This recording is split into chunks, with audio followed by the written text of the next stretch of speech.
Hi viewers, இன்றைக்கி நம்ம பார்க்க போகிற படம் விமர்சனம் என்னன்னு பார்த்தீங்கன்னா சாரா. இந்த படத்தில் சாக்ஷி அகர்வால், யோகி பாபு, ரோபோ சங்கர் இப்படி நிறையா பேர் நடிச்சிருக்காங்க. இந்த படத்தோட கதை என்ன அப்படின்னு பார்த்தோன்னா, சாராவை வீட்டுக்கு கூட்டு போகணும், அப்போனா தான் அம்மாவை காப்பாற்ற முடியும் அப்படிங்கிற ஒரு சைக்கோத்தனமான வில்லன்.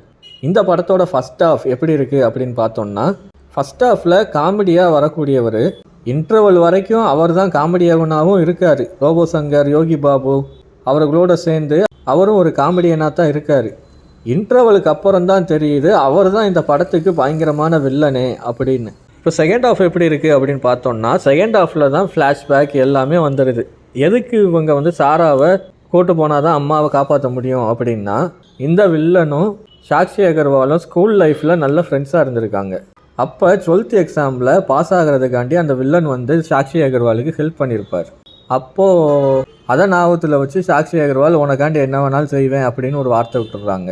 அது 6 ஆண்டுகள் கழித்து மறுபடியும் சந்திக்கிறப்ப இந்த சைக்கோ வில்லன் ஒரு நார்மலாக ஃப்ரெண்டுன்னு தான் பழகுறாரு. ஆனால் அவங்க அம்மாவை ஒரு ஆக்சிடெண்ட்டில் இருந்து இவங்க சாக்ஷி அகர்வால் தான் காப்பாற்றியிருக்காங்க. ஸோ அவங்க அம்மாவுக்கு சாக்ஷி அகர்வாலை ரொம்ப பிடிச்சி போகுது. அதனால இவன் நம்ம வீட்டுக்கு மருமகளாக வந்தால் நல்லாயிருக்கும் அப்படின்னு அவங்க பையன்கிட்ட சொல்ல, அவங்க பையனுக்கு ஒன்றும் புரியாமல் என்ன பண்ணுறதுன்னு தெரியாமல் ஒரு பிளான் பண்ணி சாக்ஷி அகர்வாலை கூட்டு போகணும் அப்படின்னு நிறையா பிளான் பண்ணுறாரு. இது ஒரு இக்கட்டான சூழ்நிலையில் கொண்டு போய் முடிஞ்சு ஒரு சென்டிமெண்ட்டோட படத்தை முடிக்கிறாங்க. இந்த படம் ஒரு நல்ல முயற்சியாக அமைஞ்சு எல்லாருமே அருமையாக நடித்து ரொம்ப அழகாக வெளியே வந்திருக்கு.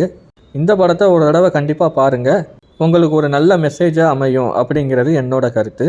இதோட நான் அடுத்த விமர்சனத்தில் சந்திக்கிறேன். நன்றி, வணக்கம்.